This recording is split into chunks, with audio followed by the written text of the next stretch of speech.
On January 15, 1947, the mutilated body of Elizabeth Short was found in a vacant lot near Leimert Park. The case would come to be known as the infamous Black Dahlia murder. Despite the efforts of the LAPD, no charges have been made and the case has been unsolved to this day. In today's episode of 6 Feet Under, we uncover the case that shook Hollywood.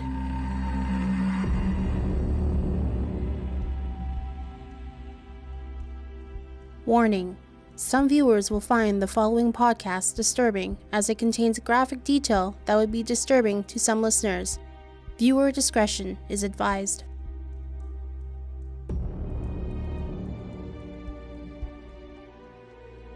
My name is Desiree Brightnose, and you are listening to the very first episode of 6 Feet Under, a podcast where we discuss and dissect the cold case files that made people scratch their heads.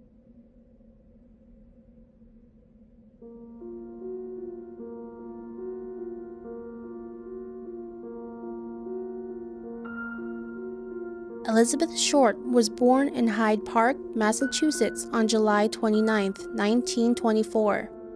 Being the third of 5 daughters to Phoebe May and Cleo Short, Short's family moved and eventually settled in Medford, Massachusetts. Elizabeth's life was anything but easy. Cleo was a wealthy businessman when the stock market crashed and he lost his business. A year later, Cleo's car was found abandoned in the Charleston Bridge. Police ruled Cleo's death as a suicide by jumping off the bridge. The death of her father had left her mother, Phoebe Short, alone with 5 young children. Her mother moved them to a small apartment and took a job as a bookkeeper to keep them afloat. Not only having to deal with the death of her father and her mother struggling to support their family, Short struggled with health issues such as asthma and severe bronchitis. It was to the point where her mother had to send her to a different state to stay with her family because her lungs could not stand the harsh winters that Massachusetts had to bring. Short eventually had to undergo surgery around the age of 15. Though the surgery did help, Short's health was still weak and eventually it caused her to drop out of Medford High School in her sophomore year. During the rough years that Short had to go through, Elizabeth turned to cinema and fell in love with it. This love for film ignited her passion, so began her aspirations to become a film star. After a decade of struggling to get by, Short's family received a letter from her presumed deceased father. The letter stated that he was alive and had started a new life in California. Once Short turned 18, she was sent to Vallejo, California to live with her father, whom she had not seen for 16 years, to pursue her dream of becoming a movie star. When Short moved, the relationship between her father and herself were anything but loving, as they were constantly arguing and just could not get along. All the fighting eventually led to Elizabeth moving out on her own and getting a job in the base exchange in California. After years of moving in and out with different people, Short lived with an Air Force sergeant who became abusive towards her. She eventually moved out and found a place to stay in Santa Barbara. The wild young life of Short eventually led her to getting arrested and charged for drinking under the age. After this incident, Short relocated to Florida where she met U.S. Army officer Major Matthew Michael Gordon Jr. The 2 young lovebirds dated for a while until Gordon proposed to her. Everything in Short's life was going good until her fiancé was killed in action during World War II, leaving Short devastated with the loss of her partner as she was alone again in the world. After the loss of her fiancé, Short decided it was time to move back to California. This time, she settled in Los Angeles. Elizabeth began renting a room behind the Florentine Garden nightclub in Hollywood Boulevard. Elizabeth lived there the last 6 months of her life, working as a waitress. Prior to murder. On January 9, 1947, Elizabeth was dating a man by the name of Robert Red Manley. The 25-year-old salesman was already married, making Short a mistress in the failing marriage. Manley stated that after a trip from San Diego, he dropped Short off at the Biltmore Hotel located in downtown Los Angeles. Short claimed that she wanted to be dropped off as she was meeting her sister who was visiting from Boston. Staff claimed that they saw Short in the lobby using the hotel's phone. Short was last seen later that evening at the Crown Grill Cocktail Lounge about a half a mile from the hotel. That was the last time Short was seen alive. Post-murder. On a brisk morning in January 15th, Betty Bersinger and her young daughter were out running errands when Bersinger claimed to have seen a mannequin abandoned in a vacant lot in Laymard Park. After the woman took a closer look, she found it only to be the deceased body of Elizabeth Short. Bersinger grabbed her young daughter and rushed to the nearest house to call police. Police were astonished on how gruesome the state of Short's body was left in when they arrived to the scene of the crime. Short's body was severely mutilated with lacerations head to toe. Her mouth was cut ear to ear to give a Glasgow smile effect. Her body was found face up with her arms stretched well above her head, as if the murderer deliberately positioned her body before fleeing the scene. The most important fact was how Short's body was cut completely in half from her waist. The precision of the cut, as well as the fact that her body was completely drained of blood, had pointed to the fact that whoever had done this knew exactly what they were doing, and it didn't go unplanned. Police can find no immediate suspects as the lot that Short's body was found in was underdeveloped, which meant little to no people passed through to see anyone in the area. Autopsy reports state Short died due to severe concussion and hemorrhaging from the multiple deep lacerations in the head and face of Short. There was also evidence of rape present on the body, as well as markings of rope on her neck, wrist, and ankles. Missing chunks of flesh was ripped from her right breast. The time of death was estimated on the late night of January 14th and the early morning of January 15th, the day Short's body was found. The last few minutes of Short's life was nothing but brutal. Investigation. Due to the media coverage, the case became known as the Black Dahlia murder. On the 21st of January, the newspaper that printed the news on the fresh murder case of Elizabeth Short received a call from the proclaimed murderer of Elizabeth Short. The newspaper then received a mysterious letter the following day. The letter was created solely off individually cut letters. The letter congratulated the editor for the coverage on the case and followed up with another letter. This one eerily said, "Here are Delilah's belongings." What was encased in the envelope was business cards, Short's photographs, as well as her birth certificate. Another letter stated, "I will give up in Delilah killing if I get 10 years. Don't try to find me." Another parcel was sent to the newspaper. This parcel contained a shoe and handbag that the letter claimed belonged to Short. So whoever killed the Black Dahlia was clearly not a stranger to her. The Los Angeles District Attorney then started to receive letters from the proclaimed killer. The letter continued to taunt LAPD. The authorities continued to try and decipher the letters. Sadly, it only prolonged the case as LAPD only got confused with false information the letters would give. Police took several samples of fingerprints that were found on the parcels. Sadly, none of the fingerprints matched anyone in the system. The Black Dahlia case has stunted the authorities. Suspects.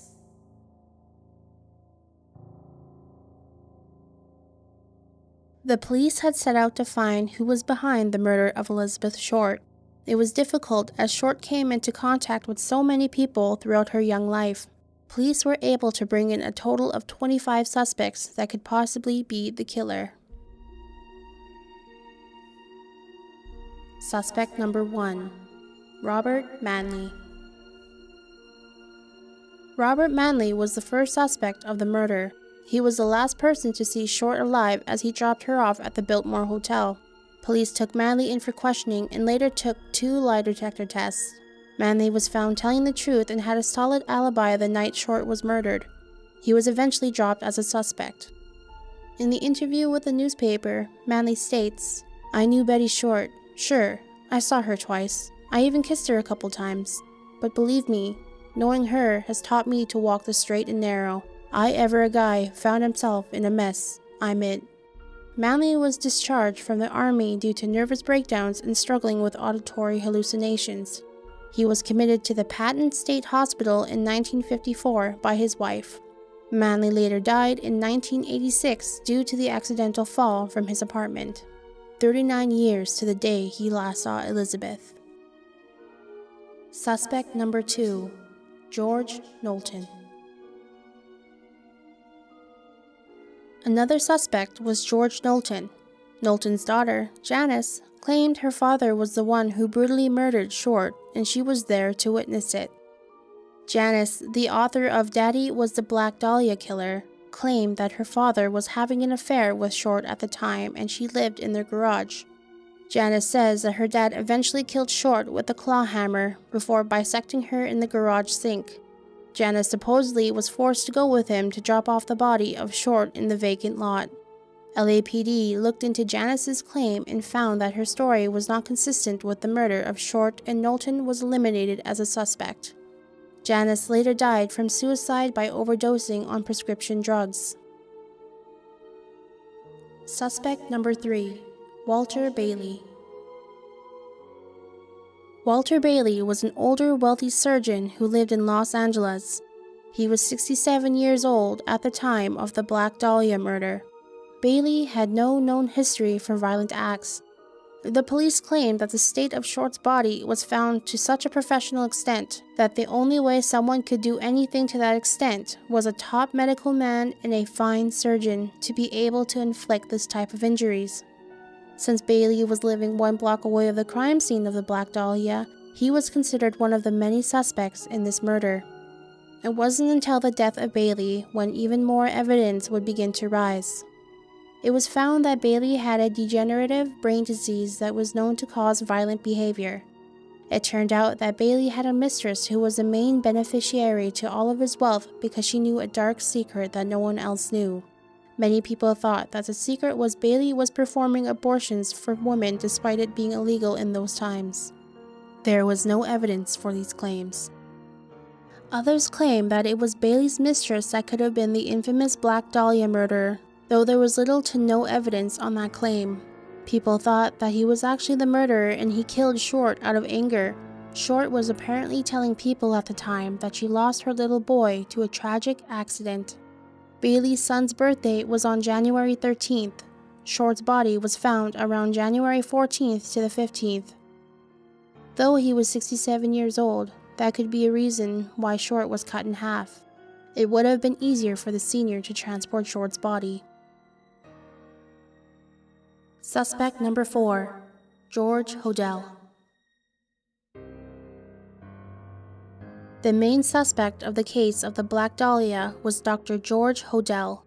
George was a wealthy doctor that had multiple connections with people in high places. The doctor was highly intelligent with an IQ of 186. He attended the prestigious California Institute of Technology in Pasadena. George was eventually expelled from the school due to a sex scandal. He graduated Berkeley's pre-med program and went on to receive his medical degree from the University of California. George moved to California and was successful in establishing his place of practice. George married several times and had children from each marriage. People who knew George claim that he had an interest in sadomasochism and loved dark theme art as well as philosophy. George was also known for taking multiple mistresses throughout his marriages, Short possibly being one of them.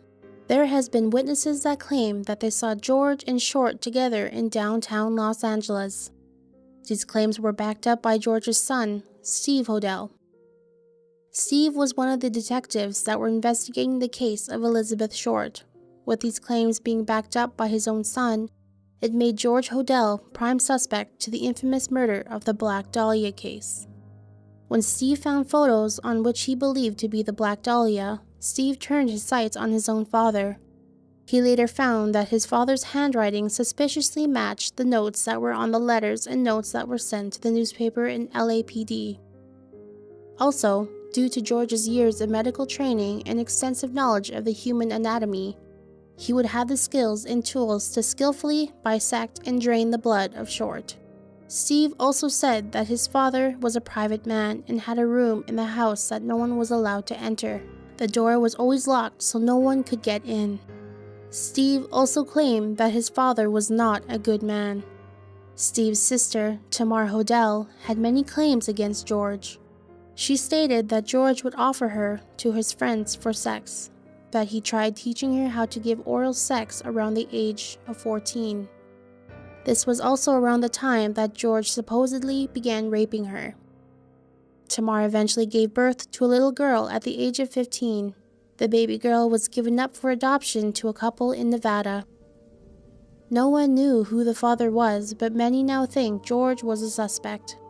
George was eventually put up against incest charges, but was later acquitted due to family members testing against Tamar's claims. Though there was a possibility that they could have been motivated to lie, as George was the breadwinner and supported his family with his wealth. Before the murder, Steve recollects a time when his father had concrete bags sent to their home to do some remodeling. Less than 1 week later, Short's body was found. There were bags that were found around her body that were oddly familiar to the bags that Steve saw at home. Many considered that those were the bags that George used to carry Short's bisected body. Steve also claims that George could have been responsible for the murder of Jean French. The murder took place 3 weeks after the death of Short. French was found in a similar state to the Black Dahlia, as she died from blunt force trauma to the head and was found in an empty lot, posed in an odd position. The killer wrote the initials of BD in red lipstick on the body of French, which police have come to believe it stood for Black Dahlia. The penmanship was also thought to be oddly close to George's handwriting, according to the handwriting analysis experts. With George being the prime suspect to Elizabeth Short's murder, the LAPD wired George's house and listened to him for 40 days. The recordings no longer exist, but there are transcripts taken from them. Among the many transcriptions, one said, "Supposing I did kill the Black Dahlia, they couldn't prove it now. They can't talk to my secretary because she's dead. They thought there was something fishy. Anyway, now they may have figured it out. Killed her. Maybe I did kill my secretary." This was in reference to Ruth Spalding, a woman who supposedly died from a drug overdose, though many claim to believe it was George's doing to cover up her being a whistleblower for his financial fraud. There was another transcript that was quite alarming and raised multiple red flags. The transcript contained what could only be described as a woman being attacked in the basement of George's home. To everyone's astonishment, the police dropped George as a suspect. At the time, LAPD was known for being corrupt, and due to George's status and possible knowledge of the corruption, people believed that that was the reason why investigations came to a sudden halt and George was eliminated as a suspect. To top it off, LAPD claimed to have lost all of the evidence of the Black Dahlia murder. With all of the negative publicity, despite being dropped as a suspect, George left or possibly fled to the Philippines. Not long after George arrived in the Philippines, a woman was found dead in an empty lot, the same kind of lot that the Black Dahlia was found. George was only living half a mile away from the scene of the crime. Dr. George Hodel returned to the USA in 1990 and later died from heart failure in 1999 at the age of 91 in San Francisco, California. In later years, Steve brought in specialist Dr. Arpad Voss into looking into the soil for traces of human remains. Soil was taken from the alleyway of George's home and was tested positive for human remains. Steve Hodel eventually wrote a book regarding his father's connection to the murder of the Black Dahlia. His book, Black Dahlia Avenger, A Genius for Murder, was nominated by Mystery Writers of America for the Edgar Award for Best Fact Crime. Conclusion. Was George Hodel a man who had enough money and power to get away with murdering Short, or was there another suspect that police completely missed? The case continues to remain unsolved. Thank you for listening to this episode of 6 Feet Under. My name is Desiree Brightnose, and you can find me on my Instagram handle at Esirae. That is ESIRAEE, and I hope to see you in the next episode.